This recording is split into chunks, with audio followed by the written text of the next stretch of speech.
जय माता दी।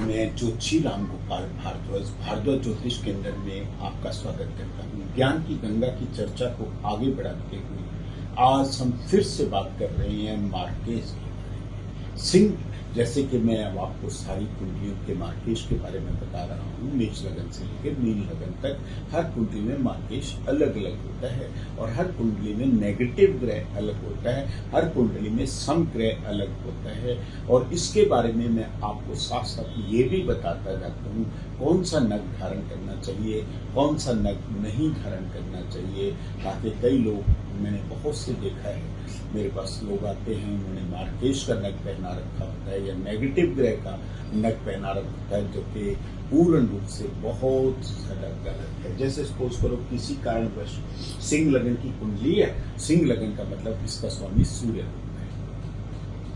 अब इस कुंडली में मार्केश जो है वो शनिदेव है। शनिदेव इस कुंडली के मार्केश ग्रह है, जैसे कि मैंने बताया है। और अष्टम से अष्टम थ्योरी के बारे में जब हम बात करते हैं, ये 8वां घर होता है, 8वें से जो 12वां घर होता है वो मार्केश होता है।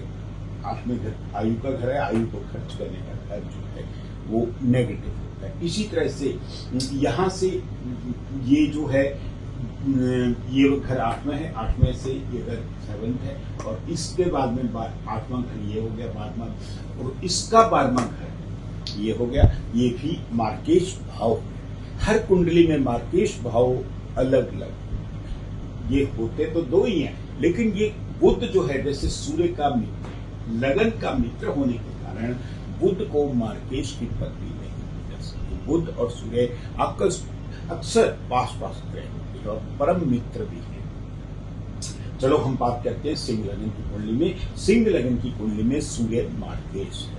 अब अगर ये अपनी स्वयं राशि में बैठ गया है तो बहुत बढ़िया फल देने वाला ग्रह हो जाता है, पूर्ण रूप से बहुत ही बढ़िया फल देने वाला ग्रह हो जाता है।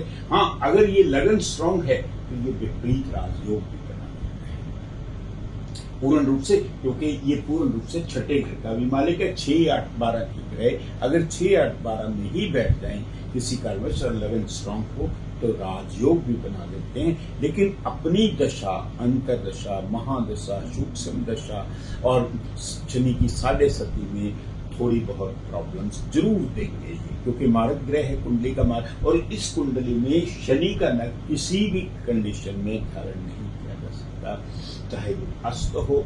जैसे कई बार योग कारक ग्रह कई बार अस्त हो जाते हैं तो उनका हम नग धारण करवा सकते हैं।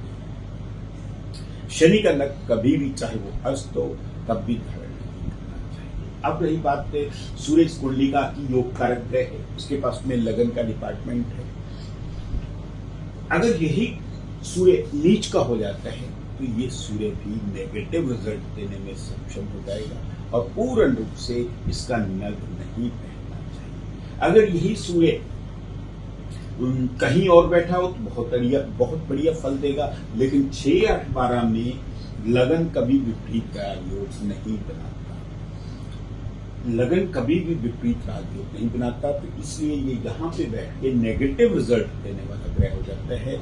इसलिए इसका भी नग धारण अगर 6, 8, 12 में बैठा है या नीच का होकर बैठा है या पूर्ण रूप से तीसरे घर में भी बैठ गया, तब भी इसका नग नहीं धारण किया जा सकता। बाकी किसी भी जगह पे बैठा हो तो बहुत अच्छा फल देने में वाला ग्रह होता है। बृहस्पति के पास में 2 डिपार्टमेंट है, बुद्धि का डिपार्टमेंट और आयु का डिपार्टमेंट। 8वां घर अध्यात्म, स्पिरिचुअल नॉलेज, मेडिटेशन, ज्ञान, धर्म का होता है, गुप्त विद्याओं का होता है। और ये अगर लगन स्ट्रांग है तो बृहस्पति भी विपरीत राजयोग बना देगा। सिर्फ एक कंडीशन में ये गड़बड़ करता है, अगर ये नीच का हो जाता है, यहाँ पे बैठा है तो नीच का हो जाता है, तो नीचता में बढ़ावा दे सकता है, फिर वो राजयोग कैंसर हो जाता है।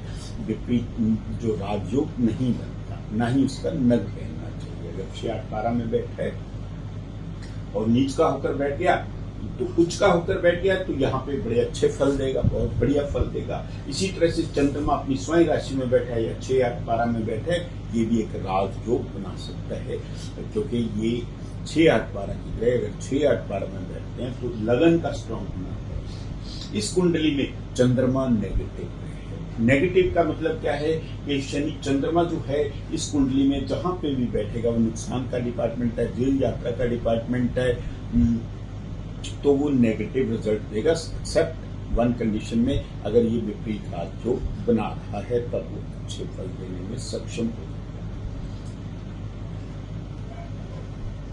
अब रही बात है बुध इस कुंडली का सबसे नेगेटिव ग्रह है, क्योंकि बुध जो है गलत कह गया, शुक्र इस कुंडली का समग्रह है। बुध तो इस कुंडली का जो है पूर्ण रूप से योग कारक ग्रह है, धन का मालिक है, वाणी का मालिक है, धन का मालिक है, वाणी का मालिक है, बड़े बहन भाइयों का कारक, और सूर्य का मित्र होने के कारण इसको मार्गेश की उपाधि नहीं दी जा सकती।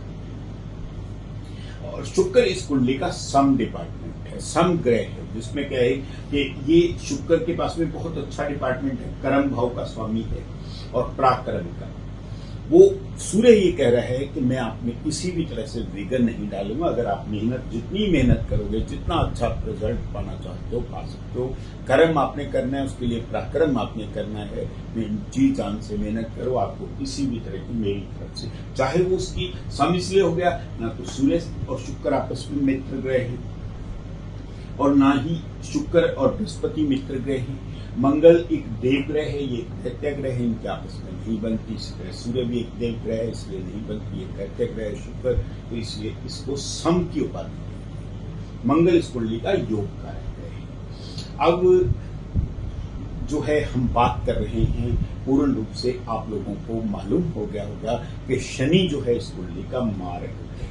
अगर यही शनि भाग्य स्थान पे बैठ गया है तो नीच का होगा है। नीच का होने से ये नीच फल देगा।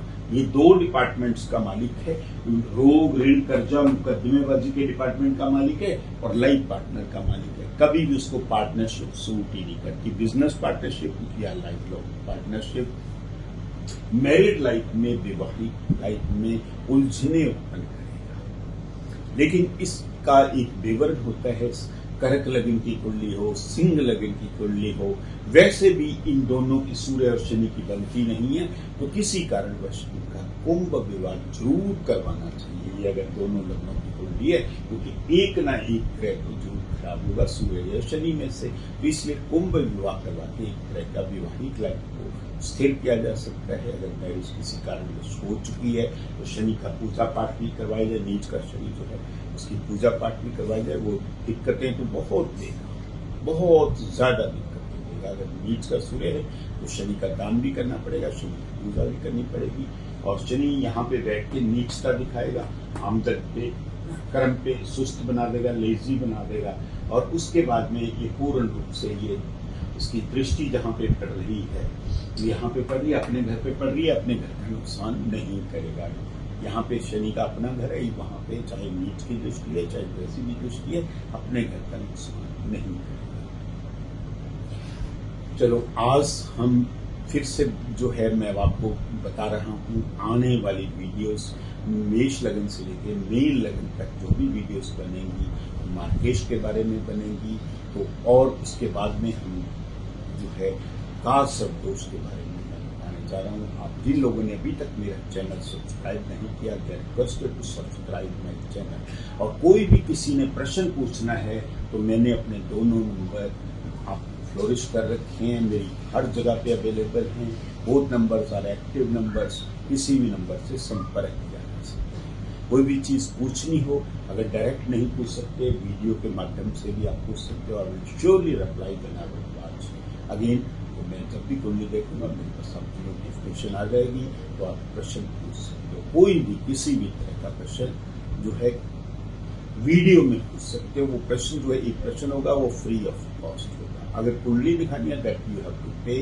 अगर आप कोई प्रश्न पूछना है तो उसका उसी समय में जवाब दे दूंगा, या जब भी मैं वीडियो वॉच करूंगा उसका जवाब दे दूंगा, that will be free of cost. तो बहुत बड़ी डिटेल में जानना है तो आपको कुंडली दिखानी पड़ेगी। अगर एक प्रश्न है तो उसका जवाब मैं free of cost. God bless you all. Thanks a lot for watching my कुंडली।